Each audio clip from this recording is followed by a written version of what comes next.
इसके पहले जो वीडियो हमने अपलोड की थी उसमें हमने बतलाया था कि अल्फ़ाबेट के जब दो हिस्से करेंगे बएतिबारे वोवेल और कॉन्सोनेंट के, तो वोवेल 5 बनते हैं और कॉन्सोनेंट 21 बनते हैं। लेकिन आज हम सीखेंगे सेमी वोवेल, यानी ऐसे लेटर्स जो कभी वोवेल पढ़े जाते हैं और कभी कॉन्सोनेंट पढ़े जाते हैं, इसीलिए इन्हें सेमी वोवेल के नाम से लोग जानते हैं। कितने हैं? 2 हैं। कौन कौन से? W और Y। अच्छा, इनके पहचानने का तरीका क्या है कि ये सेमी वोवेल कब होंगे और कॉन्सोनेंट कब पढ़े जाएंगे? तो प्यारे दोस्तों, बहुत आसान तरीका है। वो ये है कि जब ये वर्ड के आखिर में आवें, सिलेबस के आखिर में आवें, कौन कौन? ये W और Y। जैसे यहाँ पे है PAW, पा माने पंजा।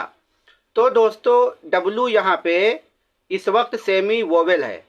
इसी तरीके से SAW, सा माने देखा।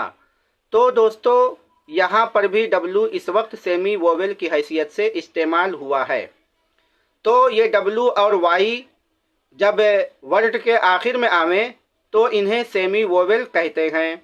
जैसे Y की मिसाल है FLY, फ्लाई, फ्लाई माने उड़ना। CRY, कराई, कराई माने चीखना और चिल्लाना। तो देखिए यहाँ पे भी Y आखिर में और यहाँ पे भी Y आखिर में आया है। तो W और Y जब वर्ड के आखिर में आए तो इन्हें सेमी वोवेल के नाम से जाना जाता है।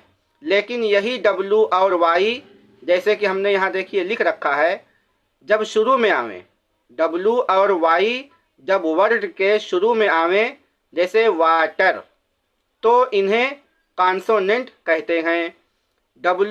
WATER, वाटर, यहाँ पे W कॉन्सोनेंट है। और YOUNG, यंग, यंग माने नौजवान। तो दोस्तों Y यहाँ पे क्या है? कॉन्सोनेंट है।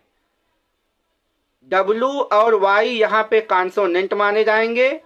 और इस जुमले में यहाँ ये जो वर्ड है पा, सा, फलाई एंड कराई, इसमें W और Y क्या माने जाएंगे? Semi vowel.